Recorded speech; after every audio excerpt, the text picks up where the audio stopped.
UN missions and to whatever meetings they have to go to and to the hotels they're staying at and all of that. So it's always quite interesting and exciting and provocative, and all kinds of unusual stuff occurs. Yeah, comments are made. People do a lot of grandstanding. You'll recall that Ahmadinejad did some grandstanding the last time he was here, as did Mr. Chavez, the president of Venezuela. And a lot of people here in New York resented the fact that they were even here. But that's an accommodation for diplomacy. Well, Ahmadinejad requested permission to come to Lower Manhattan, to go to Ground Zero, and to lay a wreath at Ground Zero, honoring those who died at the hands of terrorists. And I can tell you, those of us here in New York City were offended by that proposition. None more so than the families and the friends of those who died at the hands of terrorists on 9/11/2001.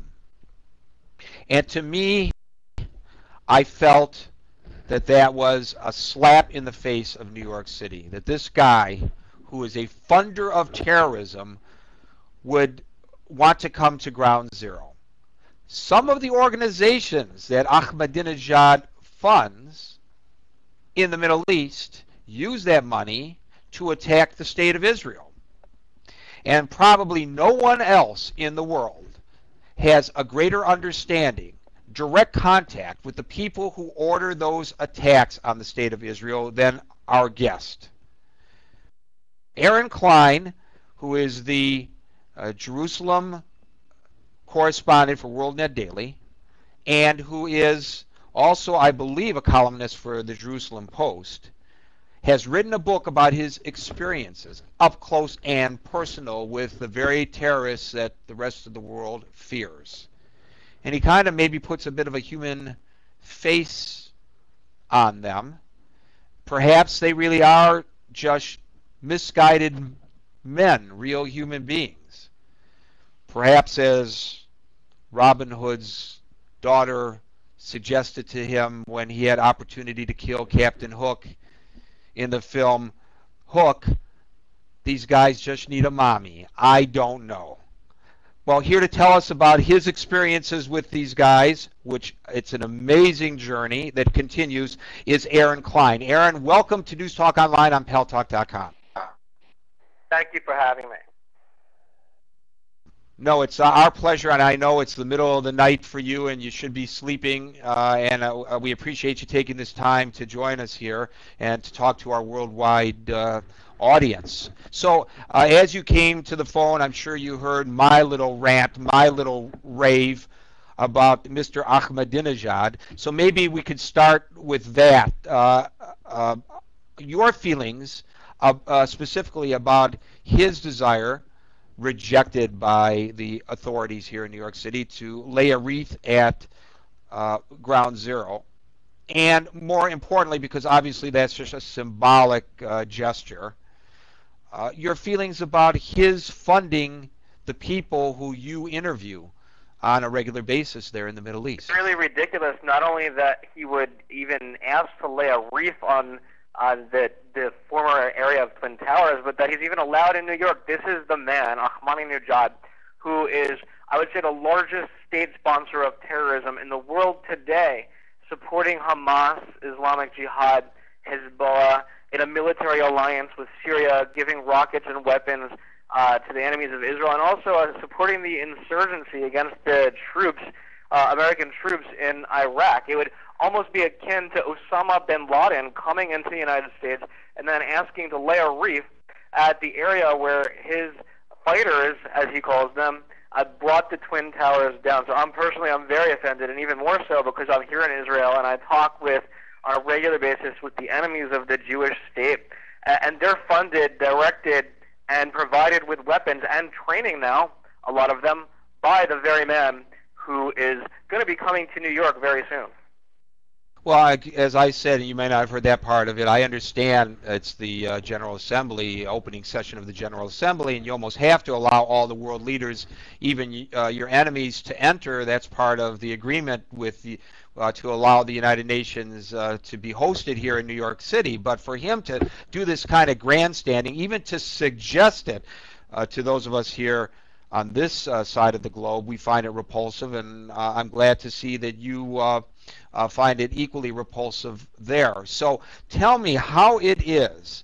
You know, I'm a former reporter. I worked for CNN Radio for a number of years, and prior to that, I was a print journalist in Detroit. And as a reporter, you rub elbows with a lot of people. You spend time with people who you otherwise might not want to associate with, and some of them aren't even politicians. And you know, it's not so unusual to get to know members of organized crime and spend time with them and get to learn a little bit about them as human beings. That some of them really are human beings behind the horrific acts that they conduct in the course of what they call their business. But to actually spend time with the terrorists, and the fact that you represent newspapers that are basically representing a Western point of view, the Israeli point of view, for them to allow you opportunity to interview them, I just cannot, and my hat's off to you, understand how you managed to do that. Well, really, these terrorists have better public relations apparatus than some people in the United States, better than the White House even, I would say. I mean, they're very good at working with the media. They will talk to any journalist,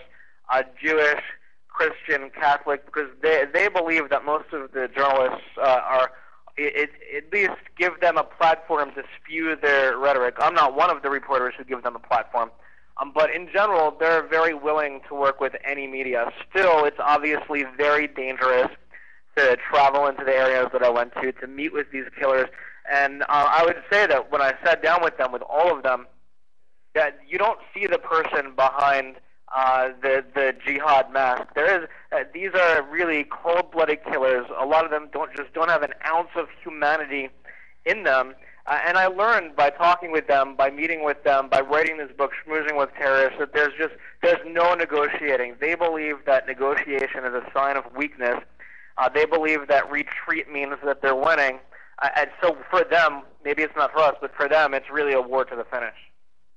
Well, I'll tell you, I'm glad that you're saying this. I really am, because I think that people who do not have contact with individuals such as this, and I'm not angry at those people at all. They are very well-meaning individuals, and I think that they take their values and try to transfer those values to the terrorists. And you know, we learn here in modern society that violence is an act of last, final resort.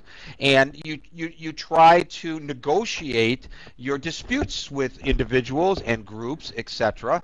And so, you know, a lot of people think that it's just darn wrong to take the power of a great military such as the IDF, the Israeli Defense Forces, and use that against people who are just lobbing Qassam rockets into Israel, for example.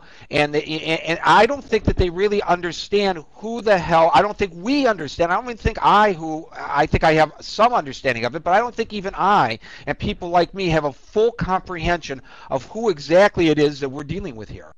And indeed, that's why it's important for Americans, for anyone who cares about the war on terror, who cares about beating these guys, I'm not to plug my own book, but really they have to read this book, Schmoozing with Terrorists, so that you can hear from the lips of the jihadists themselves that there is no negotiation. They're in a war against Western civilization, just like in the days of Saladin, the conqueror. They're looking to spread their brand of Islam in the Middle East, around the world, looking to conquer the little Satan, which is Israel, looking to conquer Europe, Western civilization, and ultimately the big Satan. And they believe that they're going to do it. They actually think that they're winning. And for them, there is no negotiation. You can't sit down at a bargaining table with these killers who are dying for jihad, dying, they believe, for Allah, because they think that killing the infidel, they think that killing the enemies of them and of Islam will get them to the highest levels of paradise. So that's what they're fighting for.